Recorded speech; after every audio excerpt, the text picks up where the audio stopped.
A Souza Produções convida você a se tornar um patrocinador. Semeie no nosso ministério. Com a sua oferta poderemos produzir muito mais vídeos. Este é um ministério independente e, por isso, precisa da sua participação.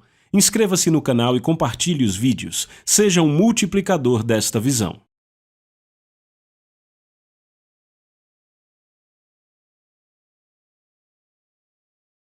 Os versículos usados nos vídeos que traduzimos nem sempre correspondem a versões em português. Muitas vezes precisamos traduzir do original em inglês para fazerem sentido no contexto do vídeo. Glória a Deus!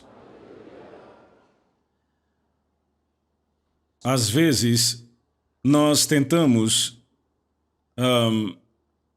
pôr a palavra de Deus para funcionar no melhor do nosso entendimento. E as coisas parecem não funcionar? E nos perguntamos por quê? Por que foi que não funcionou para mim? Bem, você também tem que entender que a vida de um cristão também é um processo de crescimento. Ou seja, você tenta aprender,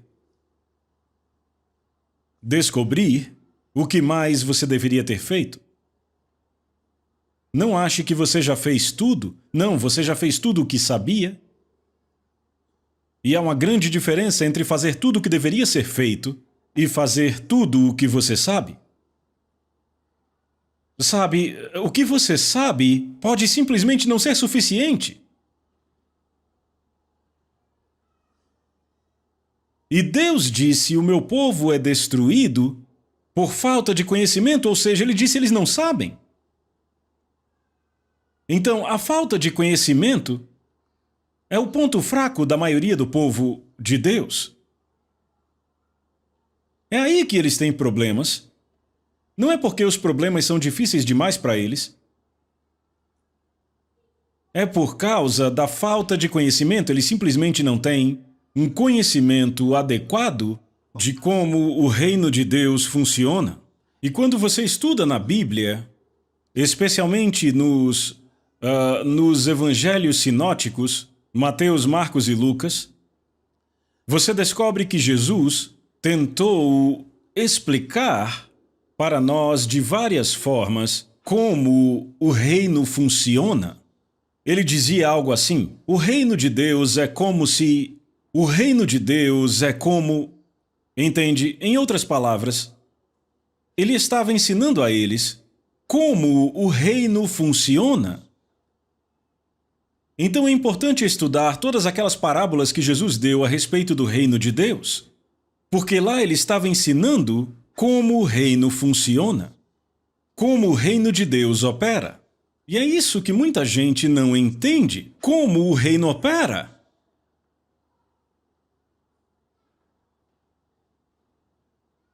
Como funciona?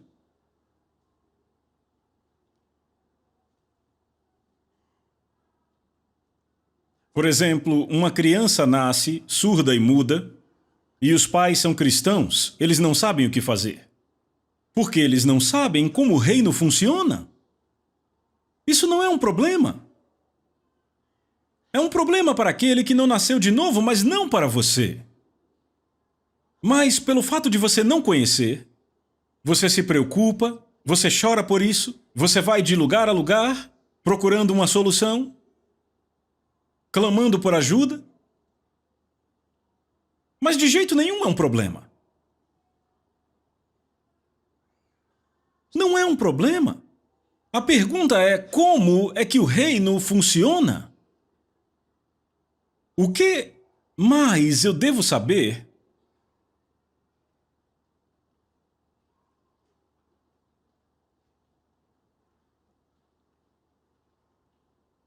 E então, onde fica a linha desenhada entre a fé e a incredulidade? Onde é fé e onde é incredulidade? Como é que eu sei Quando eu não estou mais operando em fé, mas em incredulidade. Por exemplo, sabe, você está orando sobre algo, você está em expectativa, está clamando a Deus, e aí você crê que agora tudo está bem, porque, sabe, você percebeu isso quando orou? Você até mesmo sentiu como se tivesse ouvido a voz de Deus quando orou, dizendo que tudo está bem? E então você espera, e espera, e espera, para o processo aparecer, e aí as coisas não mudam mês após mês após mês, e as coisas parecem que ficam piores, e aí você diz, não, peraí, será que eu ouvi bem Deus? Será que eu orei certo? Tem algo errado aqui? Você chama alguém para orar com você, e não parece funcionar? Você faz o máximo que pode para orar sobre aquilo, e não parece funcionar? Agora, oh Deus, qual é o problema? Entende? O tempo, às vezes, ele testa a nossa fé. Entendem? Por causa do tempo, somos pressionados e pensamos, veja, o tempo está acabando. Será que eu estou perdendo aqui?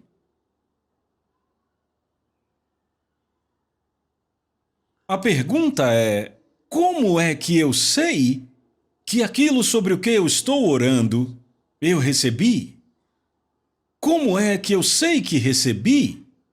É isto que a fé é. A fé não é tentar conseguir. Eu percebo que, em todo lugar, à medida que eu tento ensinar aos filhos de Deus a palavra da fé, eu percebo que muitos deles têm conceitos errados sobre a fé. A fé não é uma coisa que você usa para conseguir algo de Deus. Já tentei explicar tanto isso. É algo que eles não entendem. A fé não é uma coisa que você usa para conseguir algo de Deus.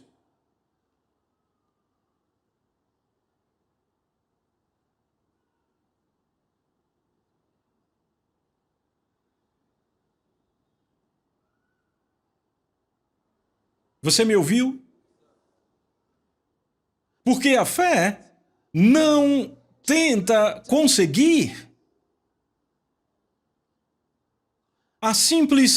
A própria definição de fé nos faz entender isto. Eu acredito que foi por isso que Deus definiu fé para nós na palavra. Ele sabia que não conseguiríamos ter uma definição melhor no mundo. Todos os livros de estudo sobre fé, tudo que os dicionários dizem sobre fé, não te dão uma definição boa sobre fé. Eu já estudei várias definições e descobri que a definição na Bíblia é a melhor definição de fé.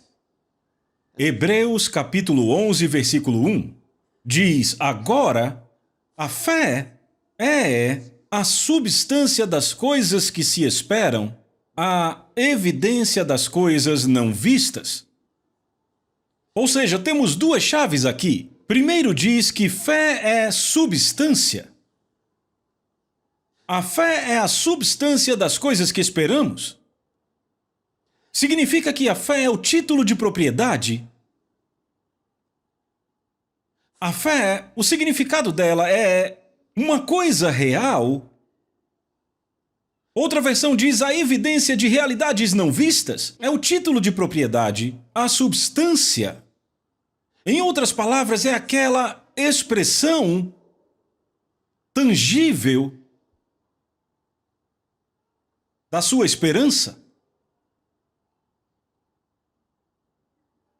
Ele diz a evidência das coisas não vistas. Evidência é a prova de coisas não vistas. É a evidência. O que significa que Deus quer que você tenha uma substância para a sua esperança. Ora, se não há substância para a sua esperança, ou seja, não há uma expressão tangível para a sua esperança, não há fé. Então a fé é interior, ou podemos chamar de uma tangibilidade espiritual. Está por dentro. Você sabe. É uma evidência, uma prova. Você não pode ter fé sem saber que você a tem. Você está me ouvindo? Você não pode ter fé sem saber que a tem. E quando a sua fé é demonstrada a respeito de algo, você sabe que você tem aquela coisa. Porque a fé é a substância.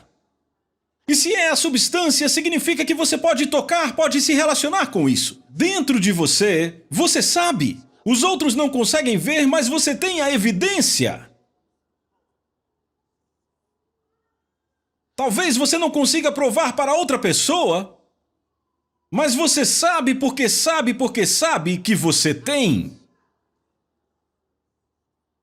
Porque pode ser que eles não consigam ver, mas você tem a evidência para você.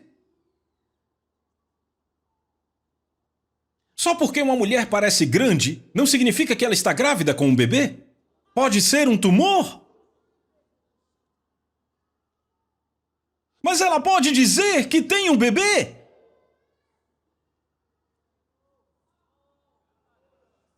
Então o tamanho não é a evidência. Mas ela sabe. Você ainda está aqui. Quando você entende a fé, seus medos desaparecem.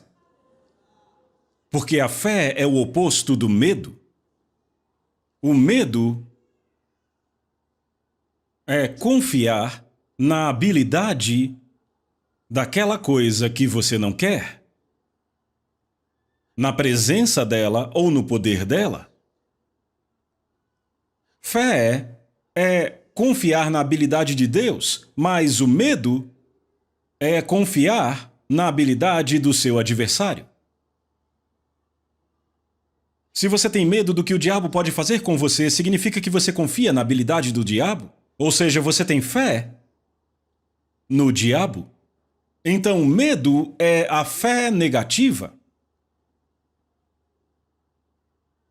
Então não existe ninguém que não pode ter fé.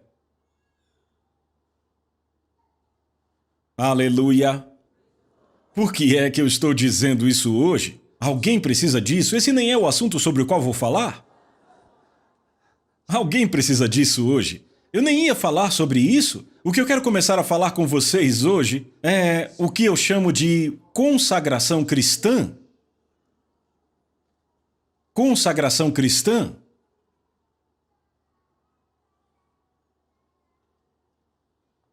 Aleluia! Oh, glória a Deus, glória a Deus! Consagração cristã.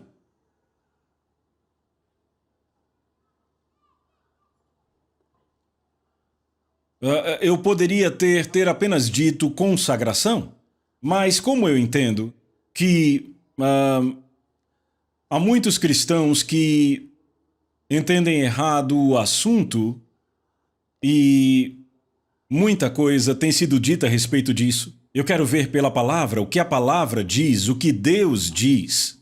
O que é que a Bíblia diz? Isso é o mais importante, não importa o que você tem crido. Há muitos anos alguém diz, eu creio nisso há muito tempo. Não importa. Se uma mentira tem sido contada há 20 anos, isso não a torna uma verdade? Ainda é uma mentira. Aleluia. Então vamos pegar uma passagem. Romanos, capítulo de número 6.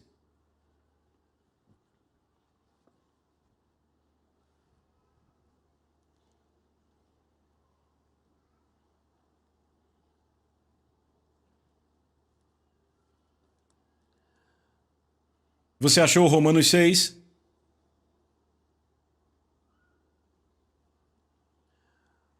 Eu vou ler a partir do verso 12.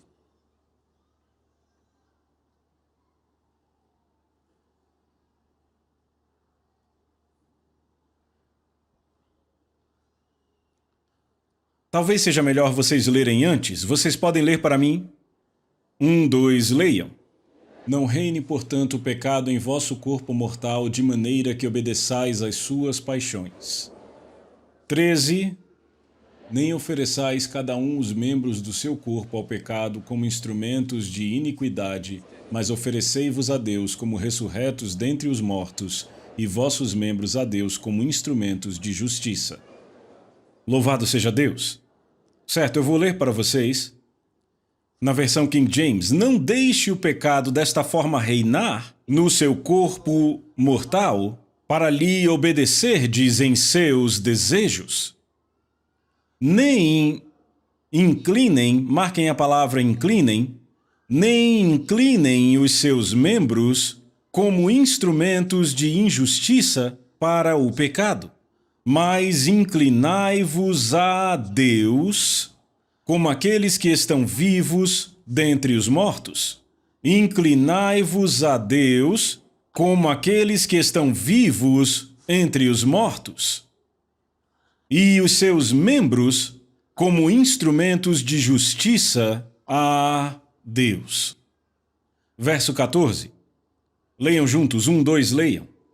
Porque o pecado não terá domínio sobre vós, pois não estáis debaixo da lei, mas debaixo da graça. Louvado seja Deus! Agora, verso 15. Pois que pecaremos porque não estamos debaixo da lei, mas debaixo da graça, de forma alguma. Ok. Agora, se vocês notaram, no verso 12, ele diz, não deixe desta forma o pecado reinar no seu corpo mortal. Ele diz, não deixem o pecado reinar sobre vocês. Não deixem o pecado reinar no seu corpo.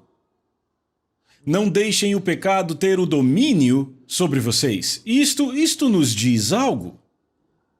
Se Deus diz, por exemplo, se eu digo a vocês, não deixem aquela pessoa entrar. Se você soubesse que ela é mais poderosa do que você pensaria, que tipo de instrução é essa que ele deu? Ora, aquele cara é maior do que eu. Eu não consigo pará-lo. Você olha para ele e pensa, eu não consigo pará-lo. Certo? Mas se a instrução é uma instrução correta, dada à pessoa certa, e eu digo, não deixe aquele homem entrar aqui, e você soubesse que você é mais forte do que ele, você diria certo. Você encheria o peito, ficaria lá na porta e diria, muito bem, você o ouviu. Não é? Porque, entende, a instrução é, não deixe que ele entre. Então isto é poder delegado. Você foi autorizado a impedi-lo de entrar. Agora, Deus seria remisso se nos pedisse para fazer algo que soubesse que não poderíamos fazer? Você não concorda? Agora, Deus nos diz, não deixe o pecado reinar em seu corpo mortal, para lhe obedecerdes em seus desejos. Isso significa que eu posso pará-lo? Em outras palavras, Deus está me dizendo duas grandes coisas aqui. A primeira é, ele faz distinção entre o pecado e eu. Sabe, muita gente acha que eles são o pecado. Eles se acham tão maus. Mas Deus faz distinção entre o pecado e eu. E ele vê o pecado como uma força externa. E vê a mim como alguém diferente do pecado. Então ele diz, não deixe o pecado ter domínio sobre você. Certo? Não deixe ele reinar como rei. A segunda coisa é que eu tenho autoridade para impedir que ele reine no meu corpo. Eu tenho autoridade. E isso é notável. Mas então, ele nos diz como. Versículo... Na verdade, os belos versículos antes do que acabamos de ler a partir do 12, vamos voltar a eles mais tarde. muito, muito bonito. Versículo 13. Ele diz: nem inclinem. Eu pedi para vocês marcarem a palavra inclinem, porque na versão King James temos a palavra inclinem, mas em várias outras traduções a palavra é apresentem, que é melhor porque vem do grego paristemi, e paristemi significa apresentar. É como mostrar seus documentos, certo? Você entra numa sala para uma entrevista e você apresenta os seus documentos para ser questionado. Ok? Você os apresenta. Ou tem alguém que quer um emprego e então você pede que o apresentem à banca. Então o trazem e o apresentam à banca julgadora. Você entende? Agora é isso que paristeme significa. Então não é se inclinar como se, ok, aqui eu estou. Não, significa uma apresentação. Certo? Você ainda está aí. É uma apresentação, o que significa que é algo que eu faço. É algo operativo. É algo que eu faço. Eu escolho fazer. Por exemplo, Jesus não se tornou o Senhor da minha vida através de um simples desejo meu que ele se tornasse. Eu tive que confessar o senhorio dele sobre a minha vida. Em um certo dia, eu tive que dizer: eu creio no meu coração que Deus levantou Jesus dos mortos. Eu confesso com a minha boca que Jesus Cristo é o Senhor da minha vida. Você entende? Eu tive que chegar a uma realização. Para mim, como indivíduo, embora eu tenha crescido de uma forma específica, eu tenho que ter chegado a um conhecimento. Em algum momento em minha vida, de que Jesus Cristo é o Senhor da minha vida. E confessá-lo desta forma. Entendem? Não simplesmente aconteceu. Você não vai nascer de novo só desejando nascer. Você não vai nascer de novo só por gostar de Deus, dizendo eu gosto de Deus, gosto de Deus, gosto dos crentes. Isso não vai te tornar cristão. Às vezes nós dizemos às pessoas o que elas devem fazer. Você deve nascer de novo. Será que eu devo fazer aquilo, eu devo? Elas acham que estão limpas. Afinal, eu não pratico nenhum mal. Não faço coisas más. Então elas estão confiando na bondade delas.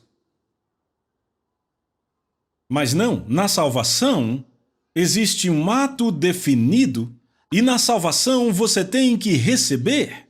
Lambano significa que você vai e pega, você não fica esperando. Não é decomai. Você não espera que alguém ponha lá, que lhe entregue. Você recebe a salvação. Você entende? E aqui outra vez ele nos mostra que no ato de nos apresentarmos a Deus tem que haver um momento em sua vida onde você chega ao entendimento de Jesus Cristo como o Senhor da sua vida e que você pertence a Ele. Sabia que muitos cristãos ainda não entendem isso?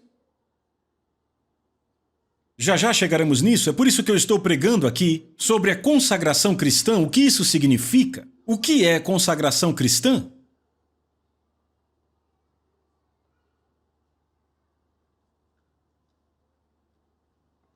O que é a consagração cristã? Em 1 Coríntios capítulo 6, versículo 20, a passagem declara algo muito claro para nós. Leiam para mim. Eu quero que vocês vejam.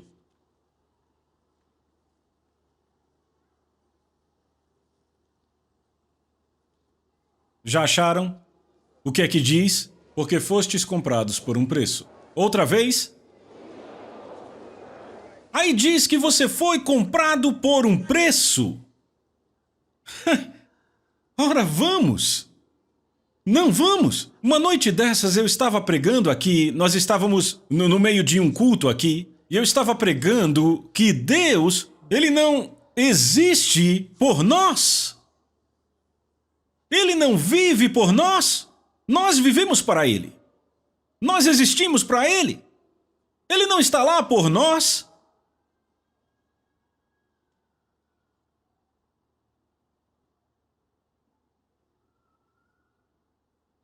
Agora, lá onde a Bíblia diz se Deus é por nós, e eu falo isso porque tem muita gente que lê e vai dizer, sabe, ela só lê. Mas a Bíblia diz que Deus é por nós? Então Deus é por nós, não é? Não, não é o que ele está dizendo. Onde diz se Deus é por nós, quem será contra nós, significa se Deus nos dá cobertura.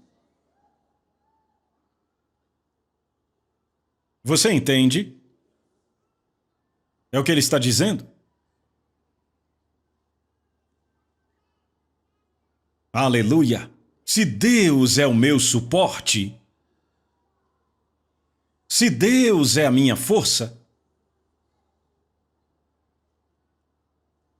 ninguém pode ser contra mim e ser bem-sucedido, é o que ele está dizendo. Mas Deus, ele não vive por nós. Nós vivemos para ele. Ele não existe por nós.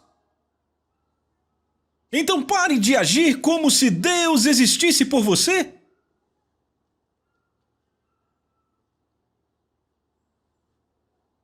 Você está aí? Veja, é muito fácil para nós escrevermos uma lista de coisas que queremos que Deus faça para nós. Sabe, eu recebo alguns pedidos de oração.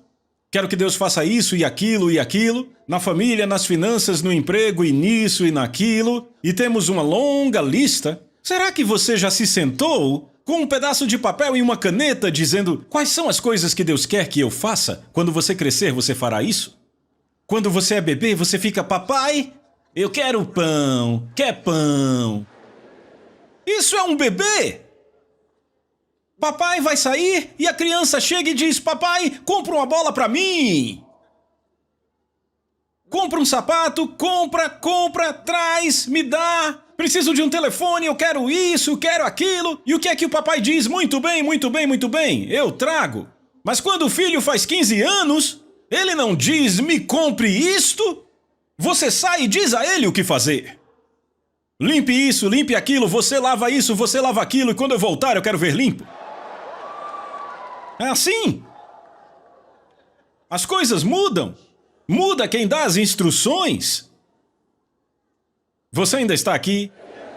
E aí você nasceu de novo faz 5 anos. Eu peço ao Senhor para fazer isso para mim, eu peço ao Senhor, eu peço ao Senhor. Você nem o conhece. O Senhor? Quando você o conhece como Senhor, aí você para com isso. Eu disse a Deus que esse emprego me pertence. Você disse a Deus? Você está batendo bem? Você sabe quem Deus é? Eu disse a Deus que esse emprego é meu. Eu disse a Deus que eu vou casar agora. Eu disse a Deus isso e aquilo. Você disse a Deus? Você ainda não viu nada. Você nem tem medo de dizer a Deus? Vai dizendo. Não, quando você conhece a Deus, para de dizer a Ele. Você diz, Senhor. Você no instante se humilha.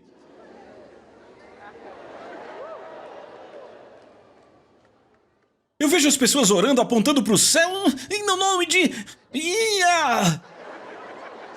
Essas pessoas ainda não viram nada. Moisés disse, sinto-me aterrado e trêmulo, quando viu a presença de Deus.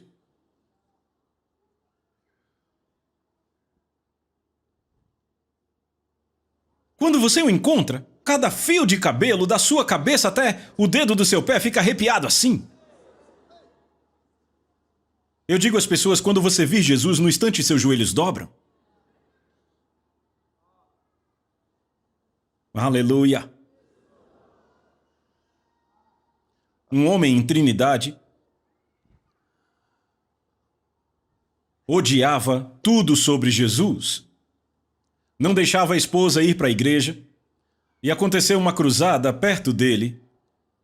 E ele ficou olhando pela sua janela, com raiva, dizendo, o que é que eles estão fazendo aqui? Estão incomodando todo mundo. A esposa dele foi ao encontro, ele ficou tão irado. E enquanto ele olhava pela janela, ele decidiu procurar por sua esposa e trazer aquela mulher burra de volta para casa. Bem, ele chegou lá.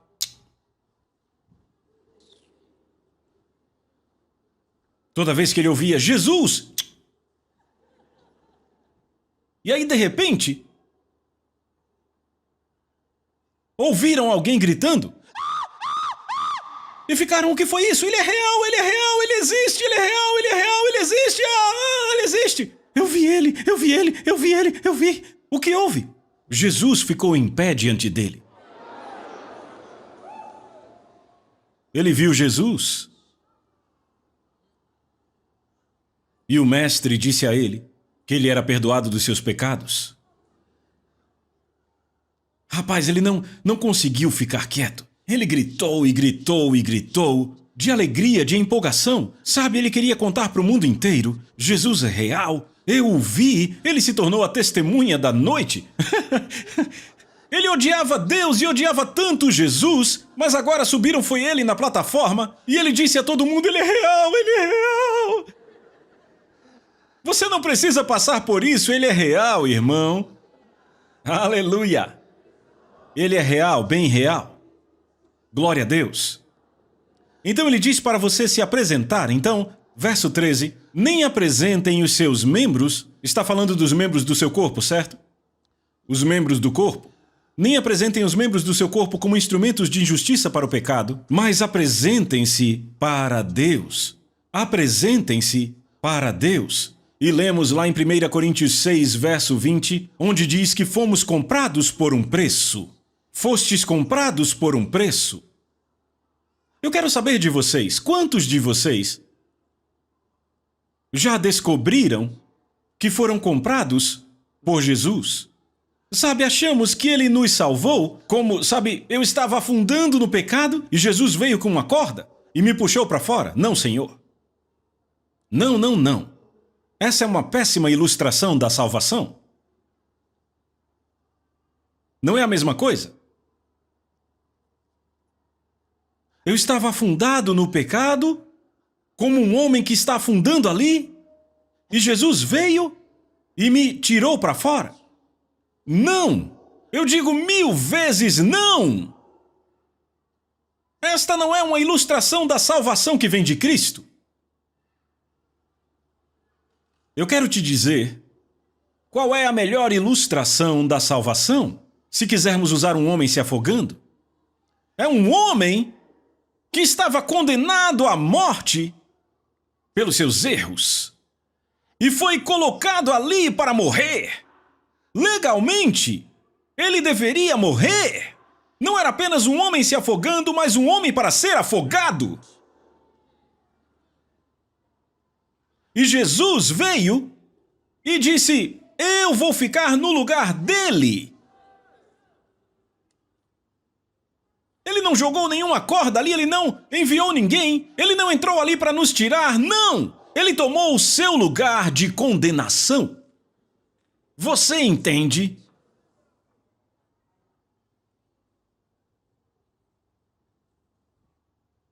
Jesus tomou o nosso lugar de condenação.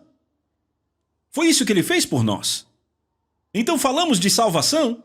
Você não está falando de um homem que te salvou de algo, sabe? Simplesmente fazendo algo. Não! Ele te salvou entregando a si mesmo no seu lugar para que você pudesse ficar livre e ele fosse condenado no seu lugar.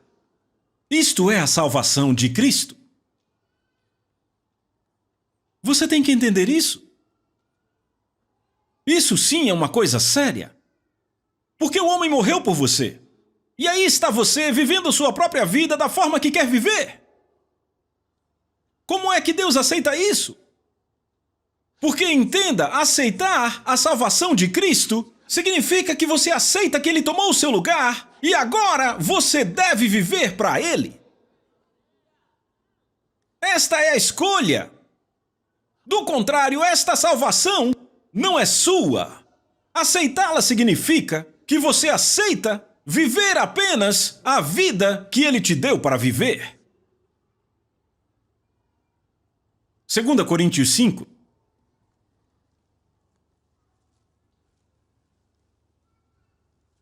Não, a gente acha que quando a gente vem dedicar uma criança a Deus, a gente fica aqui em pé e o pastor vem, sabe, pega o bebê e ora pelo bebê, e você Você vem para dedicar o seu filho, para Deus abençoá-lo, blá, blá, blá, blá, blá, e você diz, sim, por isso que eu vim, vamos orar. Você acha que isso é tudo?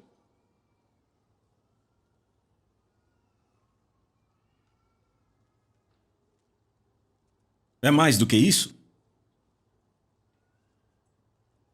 2 Coríntios 5.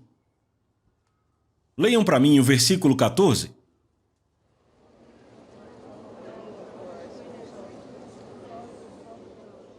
Desculpem, não entendi nada. Porque o amor de Cristo nos constrange, porque assim nós julgamos que se um morreu por todos, então todos morreram. Continuem. 15. E ele morreu por todos para que os que vivem não vivam daqui em diante para si, mas para aquele que morreu por eles e ressuscitou.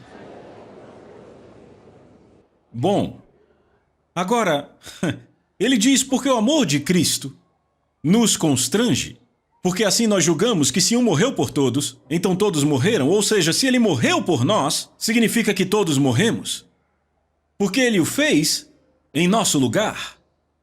Ou seja, se um pagou por todos, então todos nós pagamos.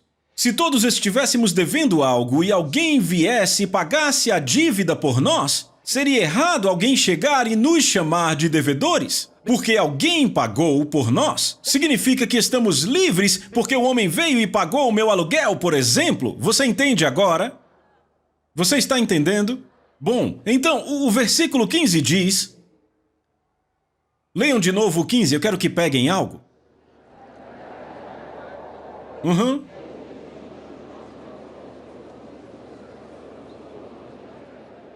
É isso. Ele diz, e ele morreu por todos. Ele morreu por todo mundo, para que os que vivem não vivam daqui em diante. Daqui em diante. Aqueles que vivem não vivam daqui em diante para si mesmos, mas para aquele que morreu por eles e ressuscitou. Em outras palavras, sua vida agora deve ser vivida para ele. Você não pode mais viver para si mesmo. Veja, não é cristianismo fazer suas próprias escolhas. Eu amo um irmão chinês. Há muitos anos eu ouvi uma bela história sobre ele. E muitos cristãos ao redor do mundo já ouviram sobre isso e acabou se tornando um belo testemunho, uma bela expressão da nossa consagração a Deus. Ele estava viajando em um trem e 3 cavalheiros queriam jogar um jogo e precisavam de uma 4ª pessoa porque aquele jogo se jogava com 4 pessoas. Então, chegaram para ele e disseram, com licença, gostaria de jogar conosco? Queriam que ele se juntasse a eles? E aí ele disse, me desculpem, eu não vim com as minhas mãos. Nunca tinham ouvido algo assim antes? Você o quê? Ele disse, eu não vim com as minhas mãos. Olharam para ele. Ele parecia completo para eles. Tem algo errado? Ele disse, não há nada de errado. Minhas mãos não estão aqui comigo. Disseram, enquanto essas duas aí? Ele disse, não são minhas. Pensaram, esse é o cara mais bobo do trem? Sabe, pensaram que ele era um tolo, mas ele não parecia um tolo, então pensaram, você está bem? Ele disse, eu posso explicar?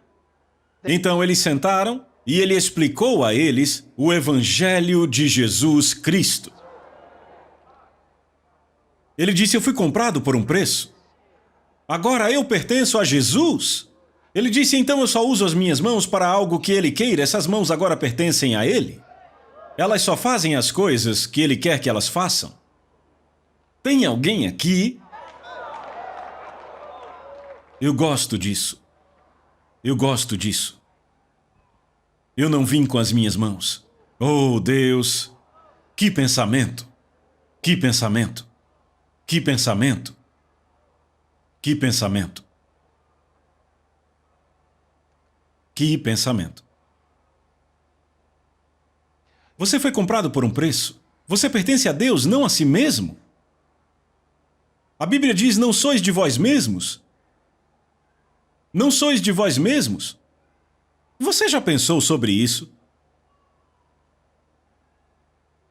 É disso que a salvação trata, a razão pela qual, sabe, tem muita gente cujas vidas estão confusas, elas, sabe, você ficaria impressionado se Deus nos mostrasse o conteúdo da oração de muita gente.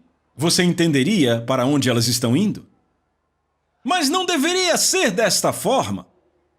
Acabei de descobrir que meu tempo acabou. Bem, a gente vai continuar. Ei, levante as mãos para Ele. Obrigado, Senhor Jesus. Aleluia. Glória, bendito seja Deus. Bendito seja o Deus Altíssimo, que nos abençoou com todas as bênçãos espirituais nos lugares celestiais em Cristo Jesus. Ele mudou nossas vidas, nos encheu com o Espírito Santo. Oh, glória a Deus! Obrigado, Senhor Jesus. Nós te adoramos. Louvamos o seu glorioso nome. Aleluia! Louvamos o seu glorioso nome. A Soso Produções convida você a se tornar um patrocinador. Semeie no nosso ministério. Com a sua oferta poderemos produzir muito mais vídeos. Este é um ministério independente e, por isso, precisa da sua participação. Inscreva-se no canal e compartilhe os vídeos. Seja um multiplicador desta visão.